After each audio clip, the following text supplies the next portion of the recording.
Don't forget to hit the subscribe and like buttons. Happy watching. BMW i4 xDrive40 2024 already launched in global markets. The Hyundai Ioniq 5 won our 2023 Electric Vehicle of the Year award.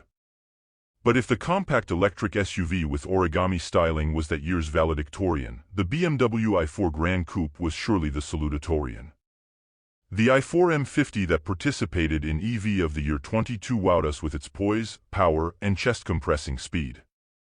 Subsequent drives of the then-base model eDrive40 convinced us that the i4 lineup embodies the same three core dynamic traits: supple suspension, talkative steering, and intuitive handling that made the best BMWs of the past incandescent automobiles, ones we remember warmly. The i4 proved our initial impressions true by beating a host of impressive gasoline-powered cars to win a 2024 10 Best Award. Cars that get a 10 Best medal hung on them are special enough to warrant a more in-depth look. That's even truer in the brave new world of EVs. Each new electric vehicle brings its own grab bag of pluses and minuses, any one of which could turn out to be a breakthrough or a fail. BMW gives buyers the choice of electric or gas propulsion in the same vehicle. The i4 is the electric doppelganger of the gas-powered 4 Series Grand Coupe, so we're eager to see how that strategy plays out in a 40,000-mile test.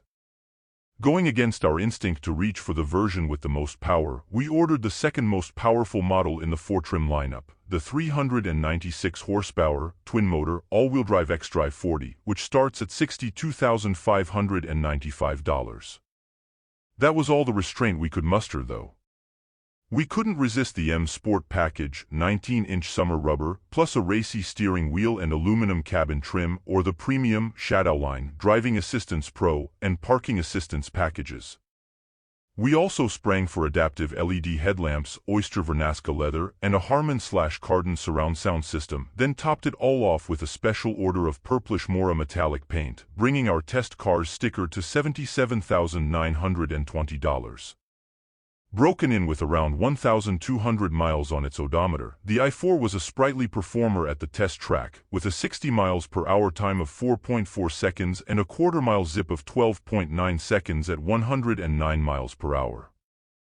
It stuck to the skid pad at 0.89 G and stopped from 70 and 100 miles per hour in 161 feet and 325 feet, respectively. At a DC fast charger, the i4 replenished its 84.3 kilowatt-hour battery from 10 to 90% in 38 minutes, with a peak charging rate of 208 kilowatts and an average of 104 kilowatts, a solid mid-pack result. Instrumented testing was the easy part. We've now started on the challenges posed by day-to-day living and, dare we say, a road trip or two. The miles that we've put on the i4 since it left the test track have reconfirmed our feeling that it's a finely honed driver's car.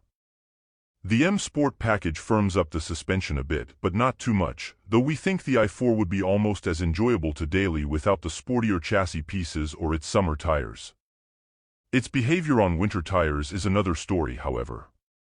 We replaced the Hankook Ventus S1 Evo 3 summer rubber with a set of Michelin XI snow winter tires of the same size, 245 divided by 40 or minus 19 front, 255 divided by 40 or minus 19 rear, just in time for a 2-week blast of single-digit temperatures, snow, and icy roads to roar through our home state of Michigan.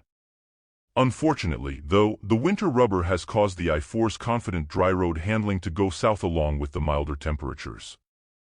Suddenly, the i4 feels wobbly in normal driving on clear, dry roads. At highway speeds the tail wags at the slightest movement of the steering wheel, as if the rear tires are almost flat or the rear steering system had gone AWOL, except the i4 doesn't have rear steering. One editor termed the handling on winters a mess. We've never before seen winter tires, Michelin's or from any other brand, affect the handling so negatively on any of our long-term test cars. We're going to investigate why these normally excellent winter donuts are such a poor match for the i4's chassis. We'll report back when and if we unearth an answer to this rubbery mystery.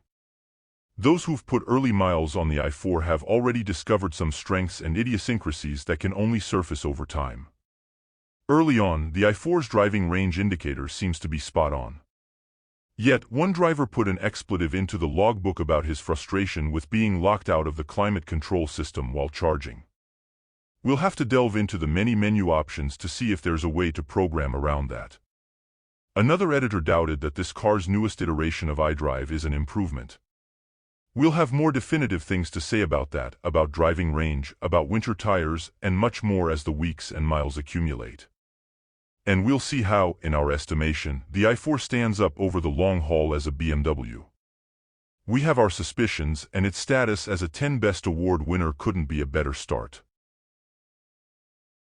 Thank you for subscribing and liking, commenting. See you in the next video.